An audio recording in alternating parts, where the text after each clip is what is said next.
première manifestation organisée par la FCPET pour essayer de voir un petit peu la température et en même temps avancer. Moi, mon propos, ça va être de resituer. Là, on est vraiment dans le mécanisme. Hein. Vous avez commencé à décortiquer quart d'heure, demi-heure, temps de service, etc. Mais la question essentielle au départ, c'est pourquoi ? Pourquoi faut-il réorganiser le temps scolaire en France ? Ce n'est pas quelque chose de nouveau. Je me suis occupé de ce dossier au ministère depuis l'année 82. J'ai suivi une grande partie des textes qui sont sortis. On était l'inspirateur ou la plume. Il se trouve que mes petits camarades m'ont appelé à un certain moment Monsieur 7-2, parce que j'avais réussi à faire passer cette idée auprès de Chevènement, et qui dans la foulée, alors là c'est assez exceptionnel, je vous donne une anecdote, dans la foulée, entre le moment où j'ai écrit la proposition 7.2 et où ça a été mis en application, et la circulaire et les décrets sont sortis, 3 mois.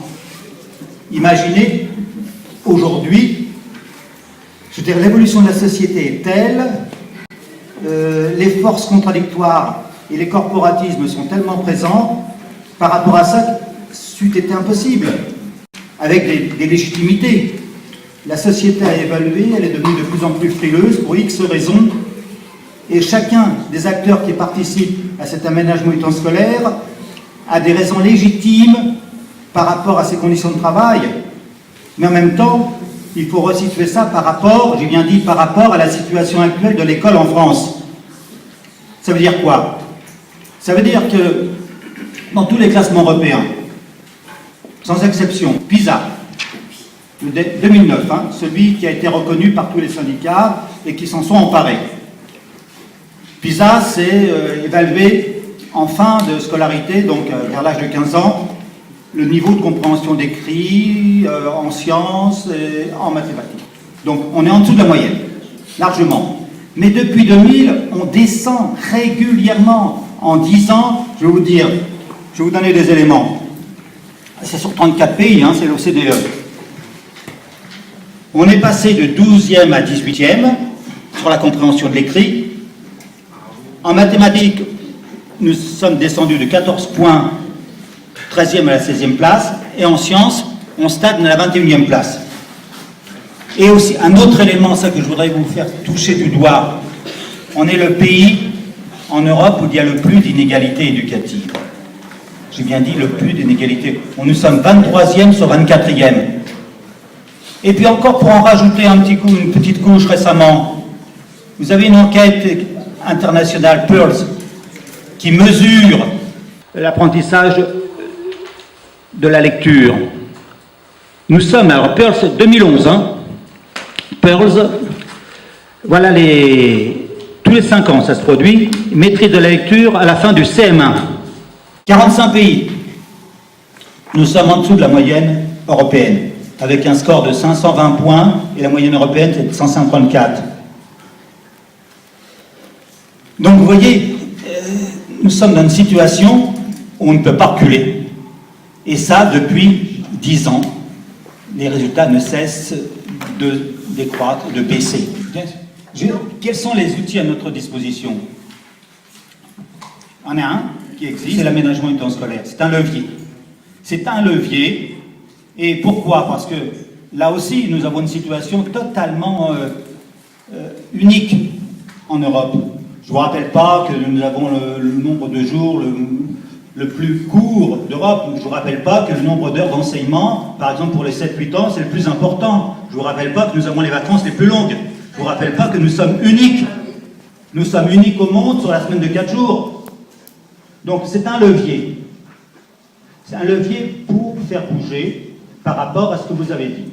Alors le levier, bien sûr, il faut mettre en route cette modification temporelle, la journée, la semaine, l'année, pour ce que les apprentissages étalés, bien sûr, c'est beaucoup plus préférable que des apprentissages concentrés. Mais en même temps, vous avez raison, il faut jouer sur diminuer les programmes, par exemple. C'est indispensable. Ça, c'est une promesse qui a été faite par le ministre.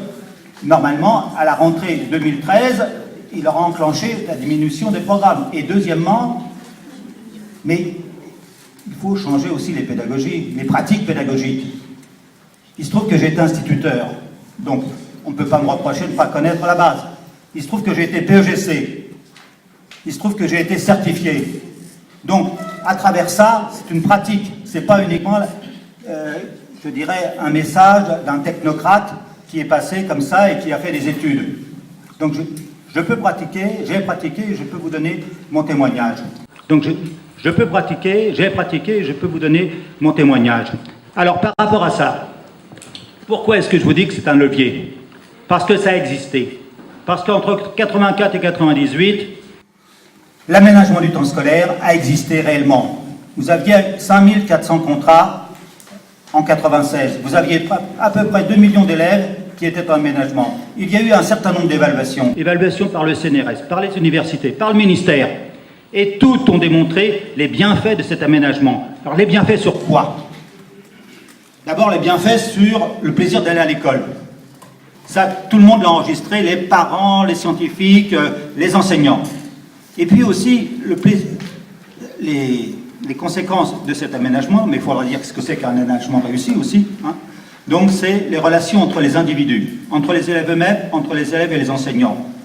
Très positif. Et puis un autre élément qui est passé relativement inaperçu et que j'essaie de ressortir, parce qu'il est essentiel je dirais dans la période actuelle, c'est la diminution de l'agressivité des élèves et la diminution aussi de l'agressivité et aussi du comportement relativement anxieux des parents, des enseignants et des élèves. Donc, grosso modo, un aménagement du temps scolaire réussi, c'est un climat scolaire apaisé. Cette réussite, elle a existé. On en a la preuve. Il y a des rapports multiples. J'en ai apporté un, j'en ai plusieurs. Sur quoi ça joue? Ça joue sur aussi bien les apprentissages. Vous me direz, oui, mais les apprentissages de la réussite scolaire, les rapports sont discrets là-dessus. Non, il en existe deux.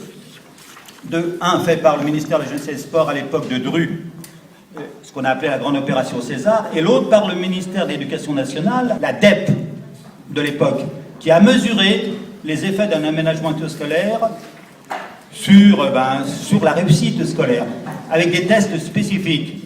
Et là, les tests spécifiques de la DEP ont démontré qu'il y avait, je dirais par rapport, il y avait le groupe témoin, etc., tout un dispositif, il y avait 8 sites qui ont été évalués. Donc dans les 8 sites, on a noté des améliorations importantes dans la réussite aux tests, de tests de calcul, de tests d'orthographe, pour les élèves les plus défavorisés et pour les élèves qui avaient des situations familiales particulièrement compliquées. Donc là, on a un élément qui démontre qu'il y a un effet. Et vous me direz, comment se passe cet effet?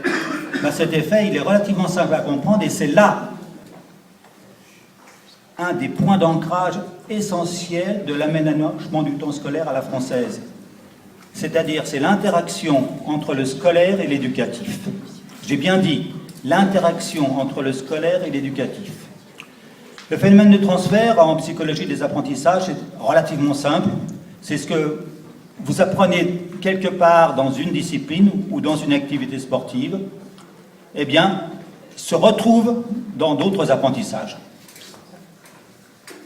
Ça a été démontré, ça existe, et là, vous pouvez voir tout simplement qu'un aménagement du temps scolaire où il y a des activités sportives, culturelles, il y a des entrées différentes pour un certain nombre d'élèves qui réussissent dans ce type d'activité et qui, par conséquent, réussissant, ont un autre regard sur eux-mêmes, puisque, en règle générale, pas en règle générale, mais souvent, c'est des élèves qui ne réussissent pas, et à partir de là, les autres ont un regard différent, et le maître a un regard différent. C'est un ensemble, c'est un cercle vertueux à instaurer. Et cela existe, on l'a rencontré, et ça réussit. Voilà, pour schématiser un petit peu ce que je voulais vous dire.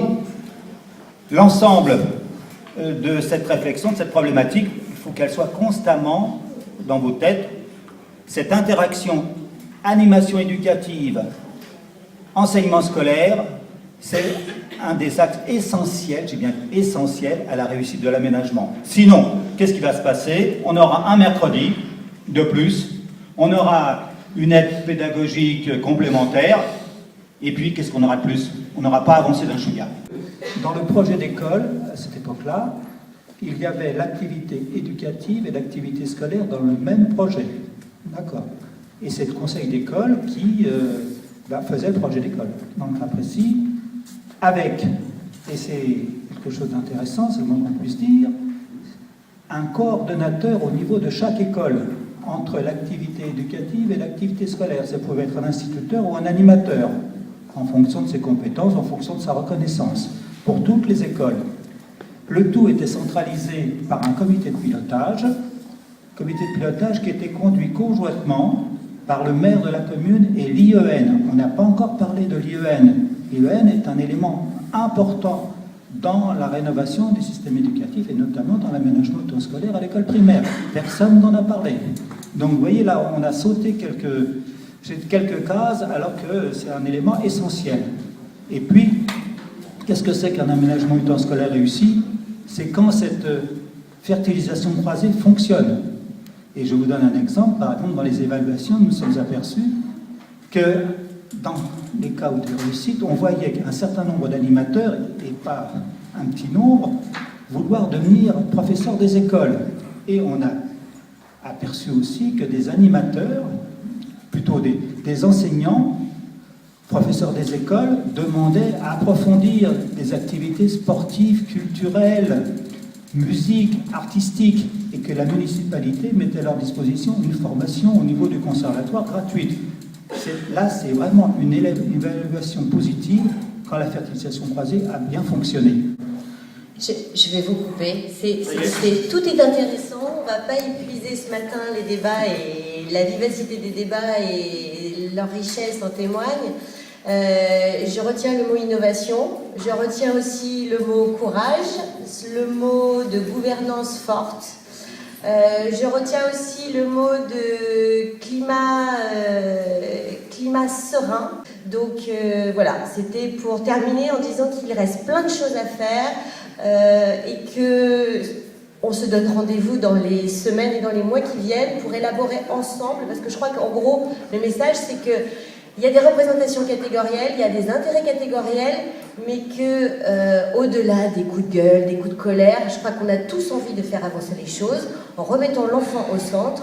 Oui, il y a des contraintes budgétaires, mais oui, il y a de la créativité, de l'inventivité, et c'est possible. Donc, si le 2e arrondissement peut être un arrondissement pilote sur la concertation et sur la gouvernance, tant mieux. Et puis, on va essayer de travailler ensemble.